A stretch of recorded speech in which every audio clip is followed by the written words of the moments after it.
Аймағымыздың жетекші арнасында танымдық ақпар мен жағымды жаңалық ұсынатын жаңа күн бағдарламасы біз тікелей эфирде хабарымызды одан әрі жалғастырамыз.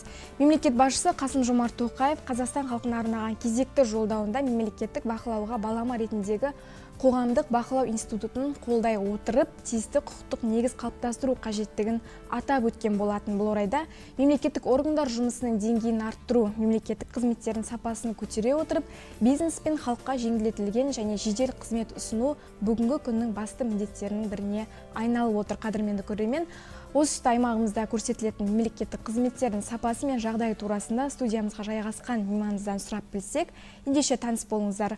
Облыс бойынша мемлекеттік қызмет істері департаментінің басқарма басшысы Ғалымжан Ілкібаев. Студия қонағына қояр сауалдарыңыз болса хабарласыңыздар. Біздің байланыс телефонымыз 279020, ал Қызылорда қаласының коды 7242. Жаңа күн төріне қош келдіңіз, Ғалымжан Маратұлы.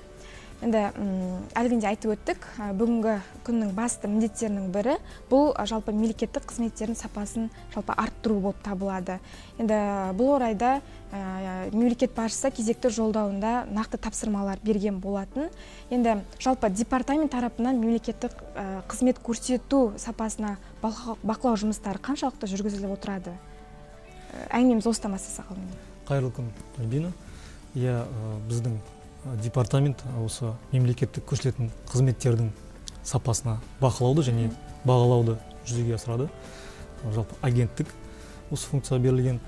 Енді мемлекеттік қызметтерді сапалы көрсету бұл барлық қызмет көрсетуші мемлекеттік органдардың міндеті. Ал енді оның сапасын бақылау бұл әрине біздің департаменттің, сонымен қатар осы мемлекеттік органдардың өздерінің ішкі бақылау қызметтерінің жұмысы.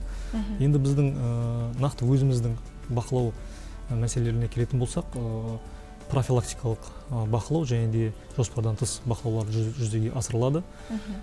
Яғни профилактикалық бақылаулар бұл жоспарға сәйкес, ал енді мынау жоспардан тыс ол азаматтардан келіп түскен өтініштерге мемлекеттік органдардың қатынас хаттарына байланысты өткіземіз. Жалпы осы жылдың 9 айында 31 бақылау шарасы жүргізілді департаментпен. Соның нәтижесінде 63 қызмет құқық бұзушылықтар анықталды. Енді көбаса қызмет берушілер тарапынан артық құжаттарды талап ету қызмет алушылардан, сонымен қатар негізсіз бас тарту, қызмет көрсету мерзімдерін бұзу деген сияқты бұзушылықтар орын алып жатады.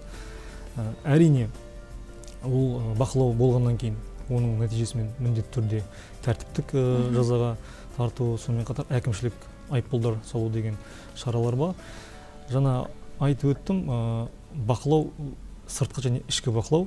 Ішкі бақылауды бұл әкімдіктер және де басқа да мемлекеттік органдардың өздерінің бағынысты мекемелерінде өздері бақылау шараларын жүргізіп, яғни бұзушылықтарды департамент араласқанға дейін олар өздері алдын алып, осындай профилактикалық шараларды жүзеге асыруына жол береді ішкі бақылау.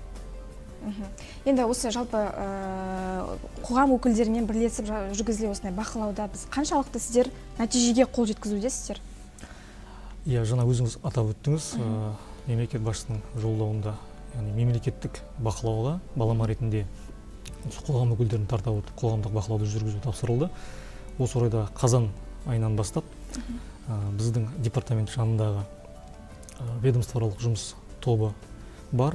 Осы ведомствоаралық жұмыс тобына біз қоғам өкілдерін тарта отырып жаңа құрамын жасақтадық.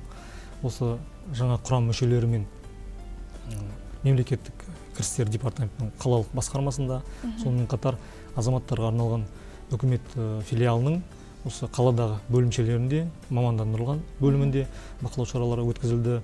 Ол ретте жалпы қазіргі таңдағы санитарлық нормалардың сақталуы, сонымен қатар қызмет алушыларға қажетті жағдайлардың жасалу мәселелері, сондай-ақ осы электрондық қызметтерді алу, электрондық кезек мәселелері бақыланды. Әрине, жұмыс болған жерде кемшілік болады. Тиісті ұсынымдар беріліп, ол ведомствоаралық жұмыс тобының отырысында қаралып, мемлекеттік органдар тарапынан осы ұсыныстарды орындалуда қазіргі күні. Ғалымжан мырза, әлгінде сөзінде айтып кеттіңіз, қызмет түрі деп, жалпы қанша қызмет түрі бар және олардың бүгінгі таңда қанша түрі осы электрондық түрде көрсетілуде? осыған да тоқтала кетіңізші. Иә, жалпы еліміз бойынша айтатын болсақ, мемлекеттік көрсетілетін қызметтердің тізілімінде 694 қызмет бар. Оның қазіргі таңда 87% электрондық түрге ауыстырылған. Ал біздің облысқа келетін болсақ, 365 қызмет көрсетеді облыстағы қызмет беруші мекемелер. Оның 170-ін жергілікті атқарушы органдар, қалған бөлігін орталық органдардың аумақтық бөлімшелері көрсетеді. Жалпы біздің облыста электрондық қолжетімді қызметтердің үлесі қазіргі таңда 72%-ның көлемінде. Енді осы халық тарапынан ең көп сұранысқа ие қандай қызмет түрі?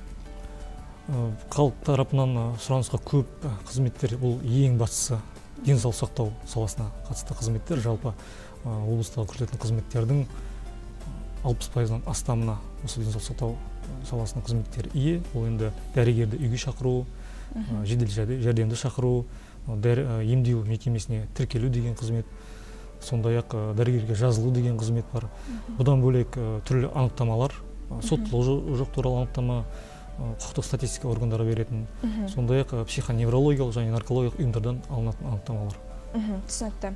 Енді жалпы қазір карантин кезеңінде осы мерзім өткен құжаттарды, яғни алмастыру кезінде айыппұл төлене ме? Осыған тоқталыңызшы. Халыққа кеңінен ақпарат берсеңіз. Өте дұрыс сұрақ. Жалпы елімізде 2 айға жуық уақыт төтенше жағдай жарияланды. Одан кейін 1 айға жуық карантин белгіленді. Сол уақыттарда осы жеке куәлікке қатысты ішкі істер органдарының арнайы бұйрығы болды. Яғни мерзімі өтіп кеткен жағдайда бұл айыппұлсыз, яғни басқасын жаңартуға болады деген. Қазір енді яғни тегін ғой, иә? Тегін, иә. Бұл жалпы төтенше жағдай және карантиндік мәселелер аяқталуына байланысты қазіргі таңда егер де өтіп кетіп жатса, ол кезде тиісті бұрынғы тәртіппен айыппұлын төлеп алады. Енді бұрындары осы халыққа жалпы қызмет көрсету барысында, осы орталықтарда автокөліктерді, осы жүргізуші куәлігін рәсімдеу барысында сол жерде делдалдық қызметтер болатын, иә? Енді бүгінге бұл қызмет қаншалықты заңды? Әрине. Әлде де бар ма? Бұл қызмет жалпы бұл түр? Қызметтерді алып беруге жәрдемдесетін, яғни ортада делдал алаяқтық әрекеттермен айналысатын азаматтардың жұмысы әрине ол біз көп кездестіріп жатамыз. Заңсыз болып табылады. Біздің облыста бұндай дерек негізі тіркелмеген, алайда осы департамент тарапынан 2018 жылы жасырын бақылау шаралары жүргізіліп, осы автоцон дейміз ғой. Сол жерде сол автоцонның қызметкерінің осындай құжаттарды тез арада жасап беремін деген әрекеті жалпы әшкереленді. Ол тиісті сұраным жолданып, азаматтарға арналған үкімет филиалына азамат жұмыстан босатылды. Яғни бұл делдалдардың бұл қызметі заңсыз болып табылады? Қызметі заңсыз. Қазіргі күні жалпы өздеріңіз білесіздер, осы пандемияға байланысты қазір халыққа қызмет көрсету орталықтарының жұмысы жаңа форматқа ауыстырылды. Ол бұрын егер азаматтар электрондық үкімет порталынан алатын қызметтерді осы халыққа қызмет көрсету орталықтарына барып, сол жердегі өзіне өзі қызмет көрсету бұрыштарынан алатын болса, қазіргі күні ол жердегі өзіне өзі қызмет көрсету бұрыштары жабылып, азаматтар ол қызметтерді мысалы мемлекеттік органдардағы немесе осы әкімдік тарапынан ашылған бұрыштардан алуға мәжбүр. Енді көп аса мемлекеттік органдардың техникалық, материалдық жағдайы болған мүмкіндік бере бермейді. Сондықтан да кәсіпкерлер тарапынан жалпы осы тегін алуға болатын қызметтерді ақылы түрде ұсыну мәселесі қазір көптеп орын алуда. Қызылорда облысында және бүкіл республикада да егуф инстаграмнан егер қарасаңыздар, сол жерде түрлі хабарландырулар бар. Сіздерге кез келген анықтаманы ақыға алып береміз деп. Әрине олар тек сол егуф порталынан сізге анықтаманы алып берген үшін ғана ақша алады. Әрине ол кәсіпкерлік тиісті салық органдарына кәсіпкер тіркелген, оның қызметіне біз еш сын айта алмаймыз. Сондықтан да алайда азаматтарға біз айтатынымыз, ол қызметтерді мүмкіндігінше тегін алуына болады. Өйткені смартфоныңыз қолыңызда болса, немесе интернетке кіру мүмкіндігіңіз болса, бұл тегін қызметтер. алайда енді бір азаматтың техникалық мүмкіндігі жоқ, бір азамат бұның тиісті дағдысы жоқ. Әлде де қолданылмай үйрене алмай жатқан халықтың арасында кездестіруге болады, әлі де бар шығар. Біз департамент тарапынан жергілікті атқарушы органдармен жұмыс жасалып, осы өзіне өзі қызмет көрсету бұрыштарын облыс орталығынан және аудандарда көптеп ашу жұмыстары жасалуда. Алдағы уақытта тиісті шешімін табатын болады бұл мәселе. Енді әлгінде айтып кеттіңіз бір сөзіңізде, жаңағы автоцонда осындай заңсыз құжаттар рәсімдеу деген сияқты нәрселер енді күнделік болмаса енді арасында ондай кей жағдайлар болып тұрады. Сондай жағдайда және осындай қызметтер көрсететін кезде, сапасыз қызмет көрсетіп жатқан кезде қалай және халық қай жерге бару керек және қалай шағымдану керек, кімдерге бару керек? Бір осыған да тоқталсаңыз. Енді мемлекеттік көрсететін қызметтерге қатысты, оның сапасына қатысты шағым бойынша шағым беретін бірден бір орган біздің агенттік болып табылады, және оның аумақтық департаменттері тиісті шағымды 15 жұмыс күні ішінде қарап, тиісті тексеру шараларын болмаса сұрату жолдап біз өз жауабын беретін боламыз. Қайда қоңырау шалу керек, қайда бару керек, қайда жазу керек? 70-56-36 номеріне сенім телефонына хабарласып шағымын айтса болады. Одан бөлек біздің электрондық поштамызға және әлеуметтік желідегі парақшаларымызға өз шағымын қалдырса, әрине тиісті іс-қимылдар жасалады. Бұдан бөлек агенттік тарапынан 2018 жылдан бастап мобильді қосымша қолданысқа енгізілді. Цифрлы агент, диджитал агент деп аталады. Осы қосымша арқылы мысалға тиісті өзінің шағымын білдіре алады қызмет көрсету сапасына қатысты. Ол қазіргі күні халыққа қызмет көрсету орталықтарының барлық аудандардағы және облыс орталығындағы бөлімшелері қосылған. Мемлекеттік кірістер органдары қосылған. Сонымен қатар жұмыспен қамту орталықтары осы мобильді қосымшаға қосылған. Осы аталған органдарға шағымы болса, осы мобильді қосымшаны пайдалануына болады. Алдағы уақытта басқа да мемлекеттік органдардың 15 күн ішінде қаралады бұл арыз шағым. Егер жазбаша түрде біздің департаментке шағым түсірсе, 15 жұмыс күнінде біз қараймыз. Енді әңгімеміз қорытындылай келе, алдағы жоспарларыңызбен тағы да бөлісе отырсаңыз.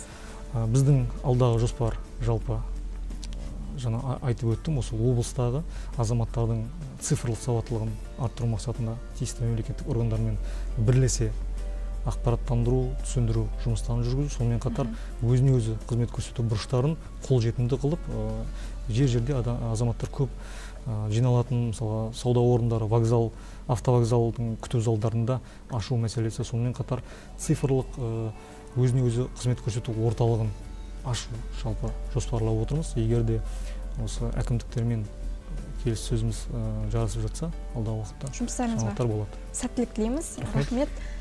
Бағдарламамызға келіп, алтын уақытыңызды бөліп, халыққа кеңінен ақпарат бергеніңізге алғыс айтамыз. Ел игілігіне жасап жатқан жұмыстарыңыз қашанда нәтижелі, жемісті, табысты болсын дейміз. Аман сау болыңыз.